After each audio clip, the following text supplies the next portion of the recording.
하늘잔치를 맛볼 수 있는 사람. 누가복음 14장 15절에서 24절 말씀. 함께 먹는 사람 중에 하나가 이 말을 듣고 이르되 무릇 하나님의 나라에서 떡을 먹는 자는 복되도다 하니, 이르시되 어떤 사람이 큰 잔치를 베풀고 많은 사람을 청하였더니 잔치할 시각에 그 청하였던 자들에게 종을 보내어 이르되 오소서 모든 것이 준비되었나이다 하매,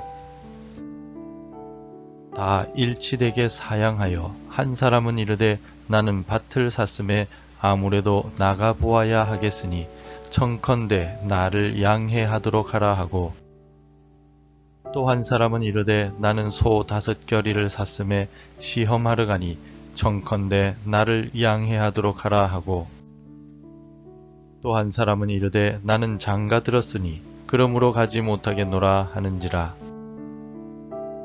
종이 돌아와 주인에게 그대로 고하니 이에 집주인이 노하여 그 종에게 이르되 빨리 시내의 거리와 골목으로 나가서 가난한 자들과 몸 불편한 자들과 맹인들과 저는 자들을 데려오라 하니라. 종이 이르되 주인이여 명하신 대로 하였으되 아직도 자리가 있나이다.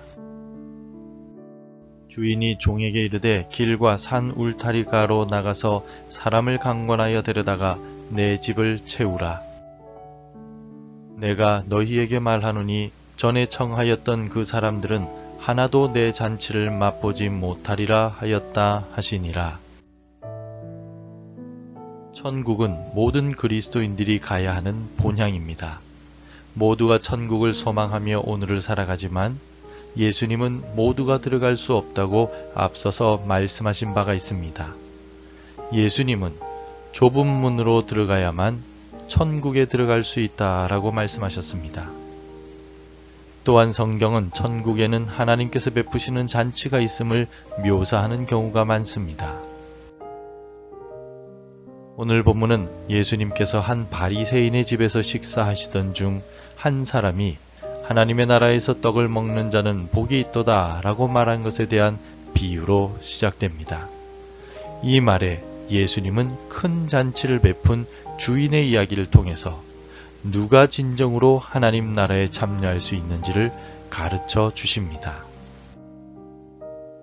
큰 잔치의 비유에서 잔치를 베푼 주인은 많은 사람들을 정중하게 초대했습니다.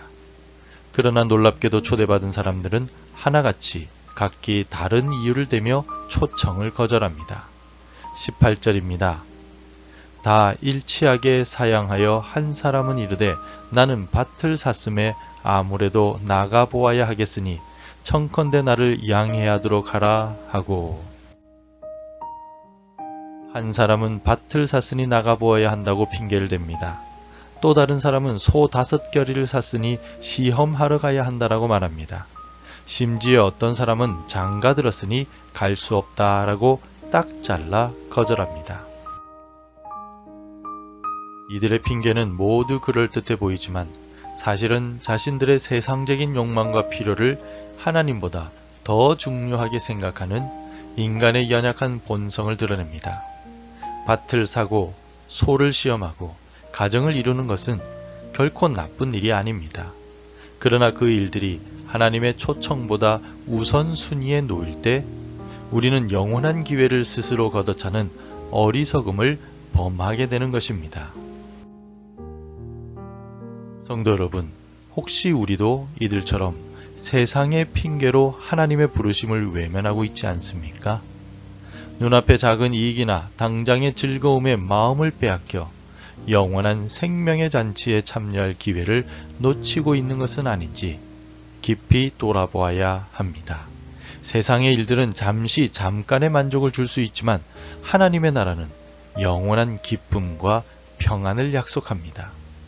부디 세상의 유혹에 흔들리지 않고 하나님의 초청에 귀 기울이는 지혜로운 성도 여러분이 되시기를 바랍니다. 초대받은 사람들의 연이은 거절에 주인은 크게 노하여 종들에게 명합니다. 21절입니다. 종이 돌아와 주인에게 그대로 고하니 이에 집주인이 노하여 그 종에게 이르되 빨리 시내 거리와 골목으로 나가서 가난한 자들과 몸 불편한 자들과 맹인들과 저는 자들을 데려오라 하니라. 여기서 우리는 하나님의 놀라운 은혜와 사랑을 발견하게 됩니다. 처음 초청받았던 사람들은 사회적으로 존경받고 부유한 계층이었을 가능성이 높습니다. 그러나 그들은 자신들의 지위와 재산만을 믿고 하나님의 초청을 가볍게 여겼습니다. 반면에 거리와 골목에서 데려온 사람들은 사회적으로 소외되고 보잘것없다고 여겨지는 이들이었습니다. 그들은 가진 것도 없고 내세울 곳도 없었지만 주인의 간절한 부름에 겸손히 응답하여 잠치에 참여하는 복을 누리게 됩니다. 성도 여러분, 이 모습은 하나님께서 세상의 기준으로 사람을 판단하지 않으신다는 것을 분명히 보여줍니다. 하나님은 우리의 외적인 조건이나 배경이 아니라 우리의 마음 중심을 보십니다. 겸손하고 가난한 마음으로 하나님의 은혜를 사모하는 자들에게 하나님은 당신의 나라를 선물로 주십니다. 혹시 스스로 부족하다고 느끼거나 세상에서 소외감을 느끼는 분들이 계시다면 낙심하지 마십시오. 하나님은 바로 당신을 하늘잔치에 초대하고 계십니다. 당신의 겸손한 마음이 하나님의 은혜를 받을 준비가 되어 있기 때문입니다. 잔치자리가 아직 채워지지 않자 주인은 다시 종들에게 더욱 강력한 명령을 내립니다. 23절입니다. 주인이 종에게 이르되 길과 산 울타리가로 나가서 사람을 강권하여 데려다가 내 집을 채우라. 주인의 간절한 마음이 느껴지십니까? 주인은 어떻게든 자신의 잔치집을 사람들로 가득 채우고 싶어 합니다. 예수님께서 하신 이 말씀 속에 담긴 의미는 하나님의 나라가 결코 특정한 사람들만의 전유물이 아니라는 것입니다. 천국으로의 하나님의 초청은 끊임없이 계속되며 그 대상은 세상의 모든 사람들입니다. 때로는 우리가 하나님의 초청을 망설이거나 거부할지라도 하나님은 포기하지 않으시고 우리를 향한 사랑의 손길을 멈추지 않으십니다.